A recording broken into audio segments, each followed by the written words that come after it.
Just because a pregnant woman like me tend to focus on my own health doesn't mean that I'm spoiling myself. As a pregnant woman, I'm trying to protect the baby growing inside me. So that's why I wouldn't care less what other people say about me behind my back. I also don't care if they try to pick on me, because I'm just trying to protect my precious baby. My baby and I are risking our lives every day just to live each day to the fullest. But my mother-in-law always tries to get in the way and puts my baby and I's lives in danger. I'll never, ever forgive her for this. I'm now in my 9th month of pregnancy. My stomach is getting bigger and bigger each day that it's hard to even look down at my feet. I'm emotionally unstable partly due to the hormonal imbalance of my first pregnancy with the upcoming birth of our baby next month. Knowing what I'm going through, my husband Nick is doing all his best to support me. On his days off, he takes care of all the house chores, including cooking meals, so that I could take a break. Potassium helps ease the swelling, so I made a salad with cucumbers and chicken breast. Nick has been taking very good care of me and my baby. I am extremely grateful. But there's just one person who spoils all these moments. You spoil your wife too much with everything. The person who glared at us, or more precisely at me alone, while she said that was my mother-in-law Lily, who lives with us. The reason we ended up living together was all because of Lily's clever strategy. Lily and her husband had lived in a house together until a few years ago, but after her husband passed away, she could no longer afford to live in that house and decided to move into municipal housing. To apply for it, you needed to win the lottery, and if you couldn't win that, you couldn't live there. The competition must be very high, but to my surprise, Lily happily told Nick that she had won the lottery. So, Nick and I went to Lily's house every weekend to help her pack for the move. Lily rarely moved around and only kept on giving us instructions on what to pack and where to clean. I was forced to not only cook lunch every day, but also to cook dinner for Lily. That vegetable stew was undercooked, so you should learn to cook better, you know. Ignoring all my efforts, Lily would only say negative things about what I do. Thanks to her, I'm always bothered by the issue I have with Lily, even though Nick and I haven't been even married for that long. Nick would try to support me, but when he does, Lily always gets in a bad mood. I'm always the bad guy anyway, right?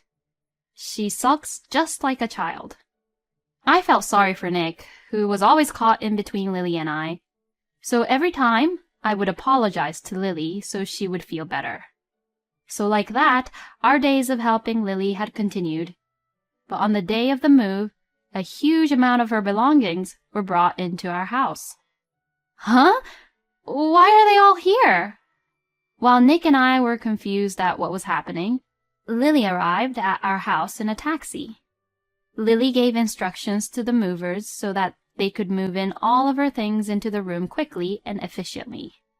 Nick calls out to her, "What is going on?"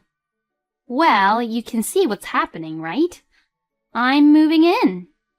We ended up finding out that Lily didn't even apply for the municipal housing lottery. She had planned to move in with us from the very beginning and had us help her move by telling lies to us. Lily's belongings were being moved into a room that I had planned to use for our child in the future. She didn't like Nick and I's reaction towards her moving in with us, so she started to make these sarcastic comments. I know it would be annoying for you both if I'm here, but do you think an old person like me could live alone at my age now?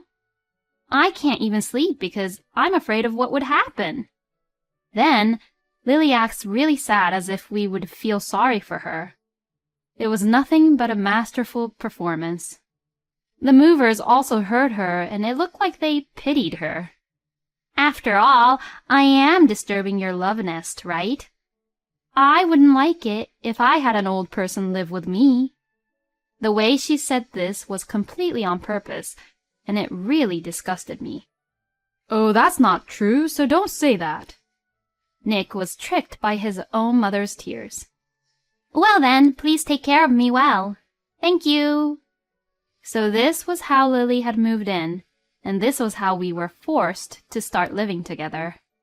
The nearest municipal housing was already full, so Nick looked for an apartment for Lily, but she wouldn't budge. "I don't want to live there unless the apartment's less than 5 years old. Since my only income is pension, I also can't afford the rent. If you can pay me, then I'll consider it."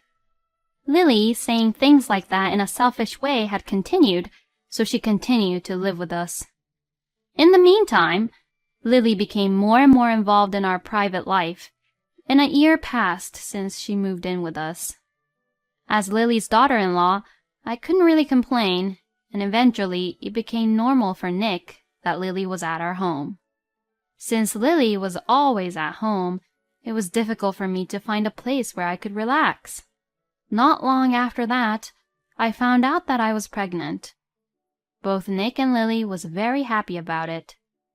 Lily, who had always treated me so harshly, supported me a lot for the sake of her unborn grandchild. But when she found out that our baby was a girl, her attitude changed drastically. "Why isn't the baby a boy? You really are a useless wife." She began to pick on me again. Even when I was dizzy with anemia or lying down since my stomach hurt, she would wake me up without even caring about my health and forced me to do all the house chores. Nick was the only person who can stand between Lily and I. But lately, he has been very busy at work, working overtime and coming home after 10 p.m. Knowing that he's also physically tired, I didn't want him to have to worry about the issues back at home, so I just tried to bear with the situation. I decided to be patient until the birth of my child. But there was a limit to my patience too. It was way better than not taking any action. That's what I thought to myself. One day, Lily's old friend came to visit. "She's coming around our town to attend her relative's wedding. So please make sure to take care of her and entertain her well when she comes." She was coming to our house tomorrow. Lily's abruptness is nothing new, so I wasn't really surprised about it. Tomorrow, I can just get some takeout for them. As for the cleaning, Nick did his best to make the living room sparkling clean. So we were all ready for Lily's friend to come over. But on the day, it unexpectedly rained heavily. It was a very strong rain, almost like it was hailing, since the rain was pounding on the windows. Lily, who was staring blankly outside, says something outrageous to me again. "With this kind of rain, I think my friend is stuck at the bus station, so please go pick her up." What? I regret so much about the fact that I questioned her back. Lily, looking in a bad mood, glared at me and says this. "Even a pregnant woman can at least drive a car, right? So just go." How could you? I can't. Not with the weather this bad. Being 9 months in my pregnancy period, my stomach is so big that I feel like it's already reached its limit. It's too cramped and painful to drive, and if I should happen to get into an accident due to this weather, it would be just horrible. As I looked into Lily's eyes, I firmly told her that I was worried about picking her friend up in this weather, and that I wanted to give priority to my baby, and that I wanted to rest. Even though I said that, Lily's attitude didn't change at all. "You're just spoiling yourself by making ridiculous excuses. I've always listened to whatever my mother-in-law said, even when I was pregnant. But if I drive in this weather and get into an accident..." "That would be your fault for being careless. Just hurry up and go." "Lily, I really can't. I'm sorry." "Are you talking back to your own mother-in-law? I can't believe I have to deal with a useless wife like you." Lily's face turned red, and she was furious. Then she grabbed my arm, mercilessly opened the front door, and threw me out. Stunned by the strong rain beating down on my skin, Lily throws the car keys at my feet. Hurry the hell up and just go! While we're arguing like this, my friend is waiting at the bus station, you know? I pleaded to Lily desperately, thinking for the baby in my stomach. There is a different way for your friend to get here, like by a taxi. Just go! Lily tried to close the door, and I, desperate to stop her, fought with her at the front door. I was completely soaked from the rain. Lily stubbornly refused to let me in, despite the fact that a pregnant woman wasn't allowed to get cold. And at that moment, someone put his hand on the door behind me. What are you doing? Mom, hurry up and let her in. Nick had come home early. He had come home on time without doing any overtime due to the bad weather. Nick frowned at the situation. I was finally able to enter the house, and Nick immediately wiped my cold body with a towel. Seeing this, Lily was in a completely bad mood. Why do you always take her side? I am your mother. You're terrible. You're the one who's terrible, Mom. You're out of your mind letting a pregnant woman out in this heavy rain. What the hell is wrong with you? Lily was all teary-eyed as Nick raised his voice, which was pretty rare. I didn't do anything wrong. I just told her to pick up my friend with a car. Nick sighed loudly as Lily began to cry in an exaggerated manner. Nick, thinking that talking to Lily won't solve anything, asked me what had happened. I told him everything Lily had done and said to me. Then, Lily, who should have been crying, immediately argued back at what I had explained to Nick. She's lying. She wants to get rid of me and she's just trying to make me look bad. She screamed hysterically and interrupted me to prevent me from speaking any further. Nick tried his best to calm Lily down, but the situation didn't change at all. Instead, it got worse and worse. You are just being brainwashed by her. You used to be a kind and gentle boy who cared for your mother. Just when both Nick and I were completely overwhelmed by Lily's words, the doorbell rang at just the right moment. When we opened the door, Lily's friend, Pauline, was there. Apparently, she had taken a taxi and had arrived safely. Feeling something wrong was going on, Pauline asked me if something had happened. So Lily took this opportunity to start saying bad things about me while explaining the situation. I'm sorry I made you take a taxi all the way out here. I was going to ask Nick's wife to pick you up, but she wouldn't because she's pregnant. Really, most of the young wives nowadays are too spoiled. Lily says this so that her friend would agree with her, but her response was surprising. You tried to get Nick's pregnant wife to pick me up in the middle of a storm like this? How unbelievable! That's called abuse! Lily's smile stiffened at Pauline's straightforward comment. Instead of defending her own friend, Pauline raises her tone and began to criticize Lily even more. Lily, your arrogant attitude toward those who are weaker than you and your attitude toward those who are superior to you haven't changed at all. In fact, you've gotten worse, Lily. Hearing Pauline criticize her like this, Lily began to get upset. And the reason you went all through the trouble of inviting me to come over this time was just to show off your happy self living with your son and his wife, wasn't it? I can see right through you, you know. That's not true. I knew that a person like you would never be able to live together with Nick's wife happily, but I never thought that you would be that horrible to her. Pauline really didn't hold back and kept on going on. To be honest, I was surprised to see Lily unable to argue back to Pauline at all. She looked at me, Nick, and Pauline awkwardly. Perhaps trying to get out of it somehow, Lily began to point at me and say this.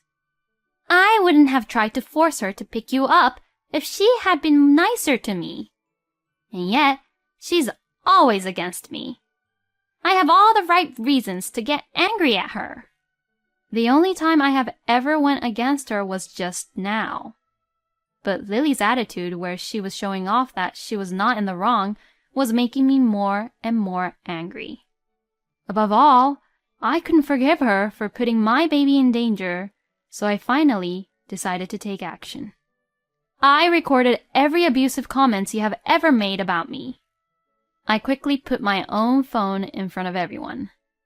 I had actually been recording as evidence every time Lily had accused me of being a crappy wife right from the beginning when we first started living together. No matter how much Lily and I had a bad relationship, she was still Nick's only mother. I didn't really want to do anything that would expose the true nature of such an important person. But if she goes this far, I couldn't keep being silent either. I started to play the recording of the exchange that we just had in the rain at a very loud volume. Then gradually, Lily's face turned pale. Pauline sighed as she listened, and it seemed like she knew this had happened. And Nick had an angry look on his face. "Mom, this is too much. How could you do this to my precious wife?" Nick seemed to be seriously offended, and his voice got really low, filled with anger. The evidence of Lily bullying me got exposed, and Lily flopped down on the spot without making any lame excuses like she would before. After checking on Lily, Pauline quickly got into the taxi which was waiting by the front door.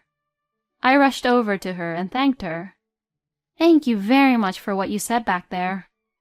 "Oh, it's okay. I also feel much better now that I've gotten rid of the grudge I had towards her for a very long time. She's always had a bad personality, you know. But Nick seems to have grown up properly, which is a relief. I hope everything goes well with you and your baby." At the front door, I saw Lily slumped over and Nick looking down at her. "Which do you prefer, living in a nursing home or living alone in an apartment?" Nick seemed to have completely given up on Lily after this incident, and was forcing her to make the ultimate choice between the two in order to stop living with her. "I am so sorry. I will do everything with my power to make this right. So please don't abandon me." Despite Lily's pleas, Nick didn't budge at all. He made sure for Lily to decide it by tomorrow and went into the back of the room. I didn't speak to Lily either and quickly began to prepare dinner. When it was time for dinner, Lily still didn't move from where she was. Actually, Pauline came to Nick and I's wedding. It was Pauline who came to our table and secretly whispered to me that she cared about me, as I would have a hard time with Lily, and that she told me that I could consult with her if anything happened to me. Remembering what Pauline had said, I called her and asked her to come over and check on how Lily would abuse me. Pauline gladly accepted my request, and that was how she had come over to our house. Lily refuses to live alone or be in a nursing home. So, Nick just decided to move her into a nursing home. Fortunately, Lily had enough money from her husband's inheritance and savings, so there weren't any money issues. And I had cut off ties from Lily. Lily would send me monthly letters of apology, but I never responded back. I never responded because on the letter, her apology was only one sentence, and the rest of the letter was full of complaints about the nursing home where she lived in.